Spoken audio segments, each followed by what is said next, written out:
oitavo ano, tudo bem? Saudade de vocês. A nossa aula de hoje, nós vamos falar sobre as orações e a transitividade verbal, né? Para começar, a gente vai falar sobre comunicação verbal. Como se dá a comunicação verbal? Através de frases e orações. E onde nós vemos frases e orações? Em informativos, bilhetes, e-mails, né? Cartazes, banners, nós vemos essas informações através de frases e orações. Aqui no cartaz, a gente tem aqui informações, né, orientações, através de frases e orações e também de imagem. O que faz esse cartaz aqui ser um cartaz que contém linguagem verbal, né, através das palavras, e não verbal, através das imagens, né? Peguem o livro de vocês lá na página 46.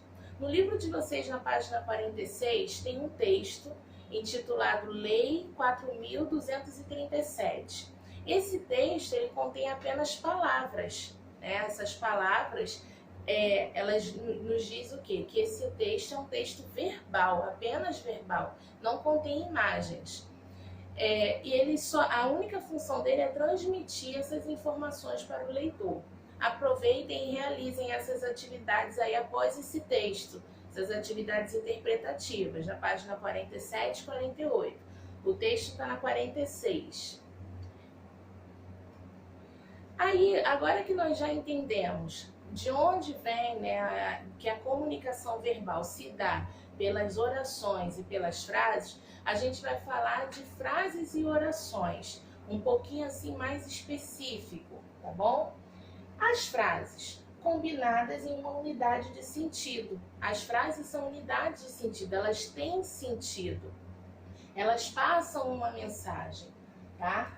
Essas palavras se unem para constituir esse sentido. A frase ela deve possuir um sentido completo, podendo ser bem extensa ou bem pequena. Lá no artigo do livro, na página 46, no primeiro artigo, tem um exemplo de uma frase bem extensa, né? Esse aí é um exemplo de frase extensa. Agora frases pequenas, né? Show, bom dia, são frases pequenas, mas que passam uma mensagem. Uma frase é verbal quando apresenta um verbo ou locução verbal.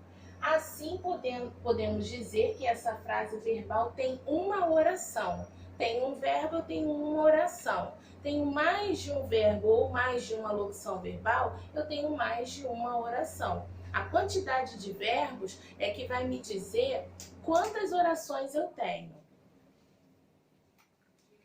Mas o que nos interessa agora no momento são as orações, né? As frases a gente já entendeu que a frase pode ter verbo ou não, mas a oração ela precisa ter verbo. Não existe oração sem verbo, mas existe frase sem oração. Mas a gente vai se ater às orações por quê? Porque a gente vai fazer um estudo do sujeito e do predicado. E quando eu tenho uma frase que tem o sujeito e o predicado, é claro que eu tenho um verbo nessa oração, né? E o sujeito é aquele de quem se fala algo dentro da oração, aquele de quem nós declaramos algo. E o predicado é a informação que se faz sobre esse sujeito. Aqui nesse cartaz aqui nós temos um exemplo, né, de duas frases. A transmissão acontece de uma pessoa doente para outra e o coronavírus é similar a uma gripe. Quando eu digo a transmissão acontece de uma pessoa para outra, eu tenho aqui uma oração, porque eu tenho apenas um verbo, o verbo acontecer. E o que acontece de uma oração para outra, de uma pessoa para outra? A transmissão. Quando eu faço essa pergunta para o verbo, eu encontro um sujeito. O coronavírus é similar a uma gripe. O que é similar a uma gripe? O coronavírus. Eu encontro o sujeito quando eu faço a pergunta para o verbo dentro do predicado.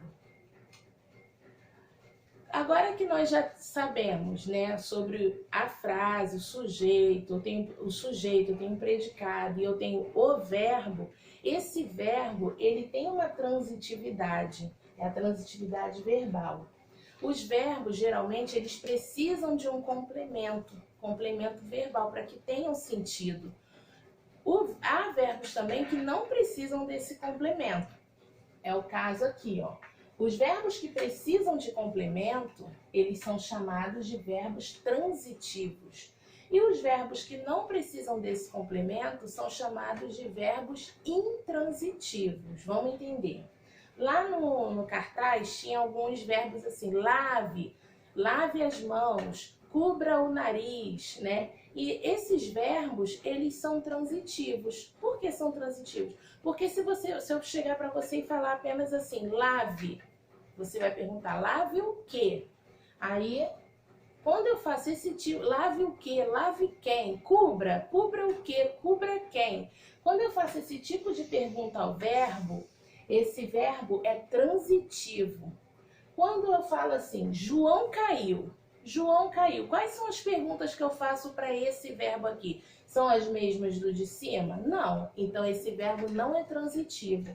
Olha as perguntas que eu faço para esse verbo aqui que tem o seu sentido completo. João caiu quando? Onde? Como?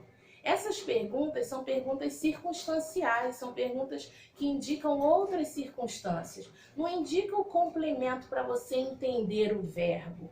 Ele só está indicando... O que você precisa entender que o João caiu, você já entendeu. Agora, o que e o quem está completando o sentido do verbo, ok? Os verbos transitivos, nós vimos dois ali no slide anterior, transitivo e intransitivo. O intransitivo não tem complemento, então eu não tenho o que explorar dele. Agora, o transitivo, ele tem complemento, então eu tenho muita coisa que explorar dele. O que nós vamos explorar aqui? Que tipo de verbo é o verbo transitivo? Ele é um verbo direto ou ele é um verbo indireto? O verbo direto não tem preposição. Depois do verbo não tem preposição. O verbo indireto eu tenho preposição. Olha aqui, ó. Cubra nariz e boca. Aqui, o verbo é o cobrir. Eu tenho preposição entre o meu verbo e o meu complemento? Não tenho. Então, aqui, esse verbo aqui, o verbo cobrir, é um verbo transitivo, um verbo transitivo direto, tá? Os doentes necessitam de cuidados especiais. Eu tenho uma preposição aqui entre o meu verbo necessitar e o complemento. Então, o que acontece aqui? Eu tenho o verbo necessitar, eu o classifico como verbo transitivo indireto, ok? E por hoje é isso, tá bom? Vou deixar as orientações, já temos algumas orientações lá na plataforma. Fiquem com Deus, se cuidem, lavem as mãos, tá bom? Qualquer dúvida, você deixa lá na plataforma, não deixa de dar o oi lá na plataforma, tá bom? Tchau, tchau!